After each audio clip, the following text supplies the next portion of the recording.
네, 안녕하세요. 뵙게 돼서 반갑습니다. 저는 호서대학교 교수이며 파인 아다운 청년들 이사장인 김혜원 교수입니다.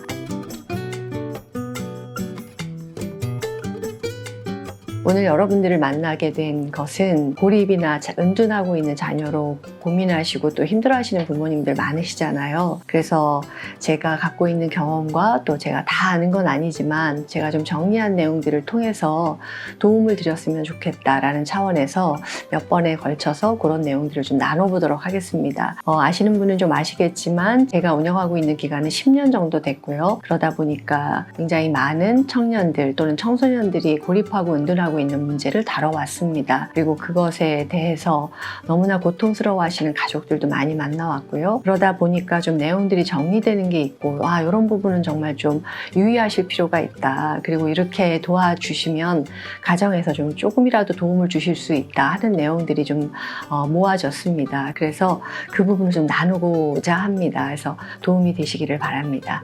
자, 하나하나 찬찬히 시작하도록 하겠습니다.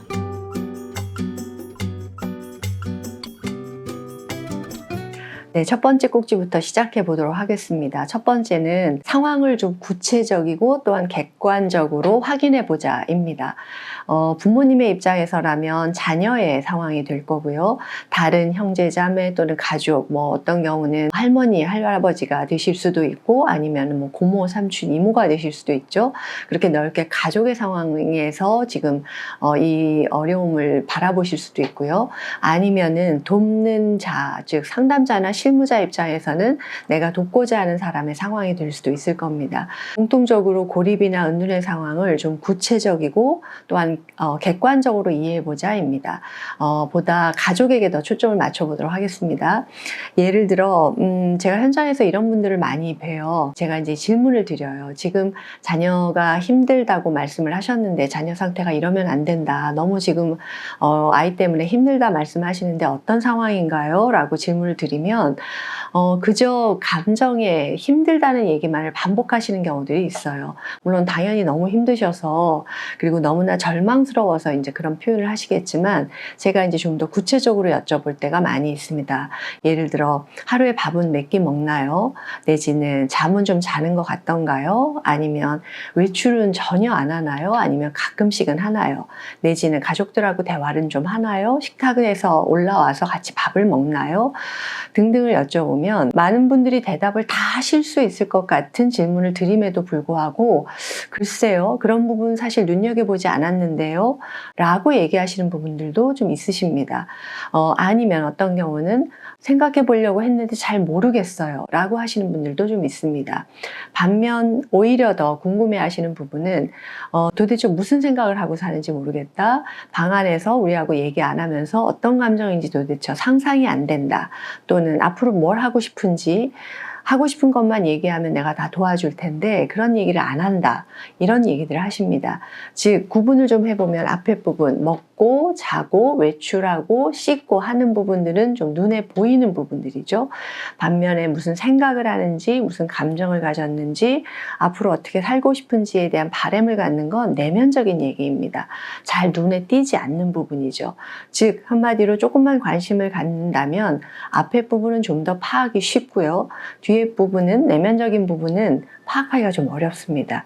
그런데 마음이 이제 글로 많이 가세요. 가족분들 같은 경우에 이 친구를 이해하고 싶어서 내면적인 부분에 훨씬 더 매달리시는 부분들이 많아요. 근데 이 부분은 잘 해결이 되지 않는 이유가 그들이 얘기를 해주지 않기도 하지만 또 하나는 그들도 정리해놓고 살고 있지는 않다는 이유이기 때문입니다. 즉 예를 들어 나는 이런 생각을 하고 있고 이런 감정을 느끼고 있고 앞으로 이렇게 살고 싶다. 그러니 이런 부분을 날 좀 도와주세요. 이렇게 일목요연하게 정리해서 말한다는 건 참 쉽지가 않습니다. 그건 우리들도 마찬가지고요. 그러다 보니까 대화가 자꾸 끊어지고 그런 주제로 얘기를 하자고 권하면 자꾸만 거부하게 되는 거죠. 그래서 저는 권해드리고 싶은 거는 첫 번째, 구체적이고 객관적으로 확인할 수 있는 것부터 우선적으로 좀 확인을 하자. 즉 예를 들어 신체 건강을 챙겨주시는 것만으로도 꽤 도움이 되고요. 또는 객관적인 부분을 좀 살펴보시다 보면 변화가 관찰되는 경우들이 좀 있습니다. 예를 들면 지난달까지는 밥을 한 끼밖에 잘 안 먹는 것 같았는데 내가 식탁에 놓거나 냉장고에 있는 음식물들이 하루에 한 끼만 먹는 것 같았는데 요번 달 들어서는 두 끼씩 먹기 시작을 했다. 내지는 방에 가지고 들어가서만 먹었는데 마루에 나와서 TV를 보면서 혼자는 먹고 있더라 라든 이런 변화가 생긴다면 사실은 굉장히 반가운 변화죠. 그러면 또 거기서 조금 더 구체적으로 들어가셔서 이 변화가 왜 생겼을까 라는 부분들을 좀 저희가 눈여겨볼 수가 있습니다. 즉 그 변화가 그냥 우연히 생긴 걸까? 한 번 하고 그러고 마나? 아니면은 내가 우리 식구들이 그 시간에 밥을 먹고 방으로 들어가고 좀 공간을 비워줬더니 이 친구가 나와서 밥을 먹기 시작을 했다. 그러다 보니 밥을 먹는 횟수가 한 번에서 두 번으로 늘었다. 라든지 아니면은 저녁에는 슬슬 외출을 하기 시작하는데 어디 가냐고 물어본다라든가 뭐 하고 왔냐라든가 이런 부분들을 좀 덜 물어보니까 나가는 횟수들이 좀 늘었다. 예를 들어서요. 그렇게 된다면 이런 부분을 이 친구가 움직이게 하는데 도움이 되는 요소를 우리가 제공했구나 라는 걸 확인하실 수가 있죠. 그래서 구체적으로 보셔야 도와줄 수 있는 방안을 찾아내실 수가 있습니다. 반대의 경우도 마찬가지예요. 우리가 이렇게 행동을 해줬더니 또는 이런 반응을 했더니 굉장히 불쾌해하면서 관계가 더 틀어지고 방으로 들어가면서 밥 먹는 횟수도 줄었다. 외출도 거의 더 안 하고 있다. 이런 좀 악화되는 변화가 생겼다면 그 또한 그 변화가 생긴 계기는 혹시 뭐였을까? 그 부분은 그러면 이제는 다시 하지 않도록 해야 되겠다라는 것들을 찾아내실 수가 있죠. 그러니까 구체적인 부분들을 찾아내시면 늘 항상 그렇게 생각하시잖아요. 좀 도와주고 싶은 부분을 찾고 싶다. 그리고 가족 내에서 우리도 그들을 굉장히 좀 편하게 해주고 싶다 할 때 훨씬 더 현실적이고 객관적인 상황을 찾아내실 수 있는 거죠. 동시에 제가 계속 말씀드린 게 구체적이고 객관적이셔야 된다라고 말씀드린 게요. 구체성은 아까처럼 그렇게 말씀을 드린 거를 좀 해보시기를 권하고요. 객관적이라는 건 또 조금 다른 차원입니다. 예를 들어 내가 볼 때 쟤는 지금 슬퍼서 저런 거고 내가 볼 때는 저런 문제는 힘들어서 그러니까 저거는 그냥 내가 넘어가 줄 수 있어. 이렇게 생각하는 건 내 주관적인 판단입니다. 반면 지금 굉장히 악화되고 있는 상황이다. 누가 봐도 이 부분은 지금 예를 들어 정말 적극적으로 도와줘야 되고 적극적인 치료가 필요한 상태다라고 판단이 만약 된다면 그거를 안쓰럽다라는 이유만으로 덮어주는 거는 문제를 해결할 수가 없습니다. 예를 들어 제가 알고 있는 만났던 케이스 같은 경우에 고등학교를 자퇴하고 한 1, 2년 정도 집에만 있었어요. 그리고 전혀 이제 가족들하고 왕래를 하지 않았고, 그런데 집에 있는 거를 먹기도 시작했고 본인이 편의점에 가서 사오기도 했고 술을 매일 저녁 굉장히 많이 먹기 시작을 한 거예요. 어느 날부터. 고등학교 자퇴를 했기 때문에 17, 18살이 됐는데 이제 술을 사오는 것부터도 이게 어떻게 사왔을까라는 의심스러운 부분이 있지만 저녁마다 소주로 한 두세 병씩 먹는 이런 일들이 이제 자꾸 늘어나고 있었던 거죠. 근데 부모님의 입장에서는 자기가 얼마나 스트레스를 받으면 저렇게 할까라고 그냥 그걸 주관적으로 해석을 하신 거예요.